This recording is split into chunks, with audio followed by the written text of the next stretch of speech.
Have done several episodes on this topic already, but I just want to continue to chat about it and encourage folks out there as it relates to career choices and paths that you go down and the job that you're selecting to do functionally.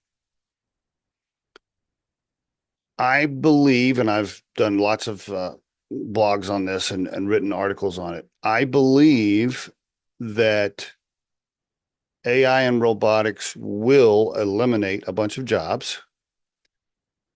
I also believe that long term, we as a society and as humans will create new jobs. So I do think there'll be new jobs created that we can't even really possibly imagine right now. For example, can you imagine back in 1863 telling a cowboy that there would be a job called content creator or social media influencer or software engineer? So I do believe jobs are going to be eliminated. I do think AI and robotics are going to affect the marketplace. I do think we'll recover from that and probably new jobs will be created or there'll be a balance of universal basic income put into uh, the economy to help people that can't transition to new jobs. So I think we'll be okay. I'm not saying it's going to be utopia, but I think it'll be okay eventually. My concern is the interim period or the transition period. I'm predicting that it's going to be messy for a little bit and challenging because I think as jobs get eliminated, the new jobs won't be created fast enough. And if we need universal basic income to help people, the government won't get that done fast enough. And so we're probably going to hit this speed bump where people are going to be affected and be out of work and be trying to figure out what the hell they're going to do for a living. And so I could be wrong, but anyway, that's what I'm predicting. So what's my advice? What's my point here? What's my tip? My tip is make moves right now to protect yourself.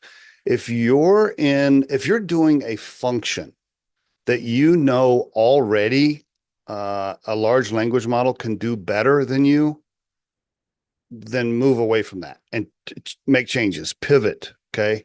Get new certifications, get new education, get new skills, make changes now before your job gets eliminated. There are going to be lots of people affected. Okay. Let me just give you one example.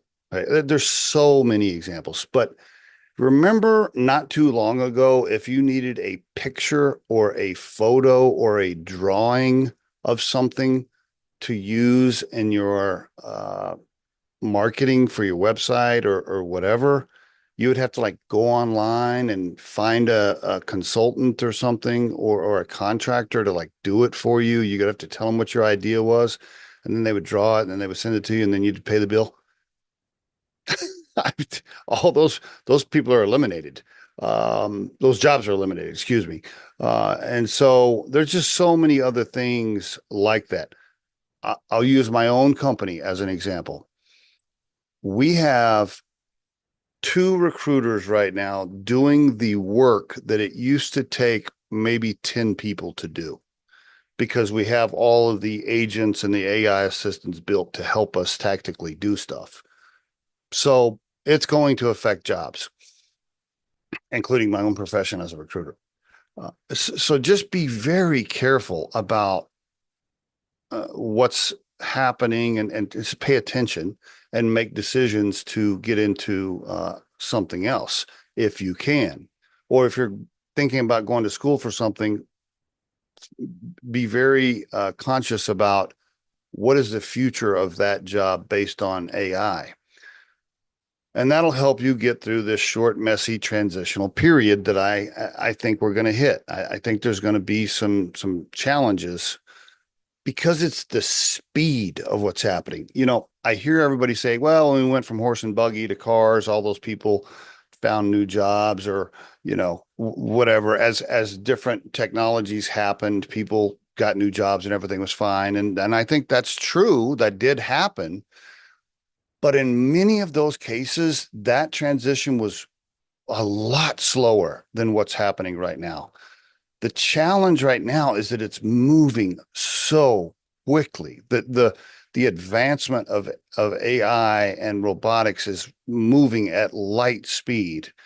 And that, I think, is the challenge. People will not be able to transition fast enough, and new jobs won't be created fast enough. And so I think that's where it's going to get messy. So make good decisions.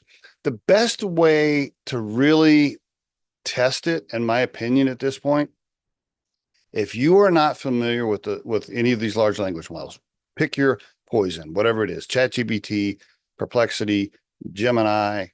I don't know. There's so many I can't keep up. Use two or three of them. Ask it to do what you're doing and see if it can produce it better and faster. And if it can, your job is in danger. That's the best way to look at it. Okay. And there is your Riderflex tip of the day. Please like and subscribe. And thanks for listening.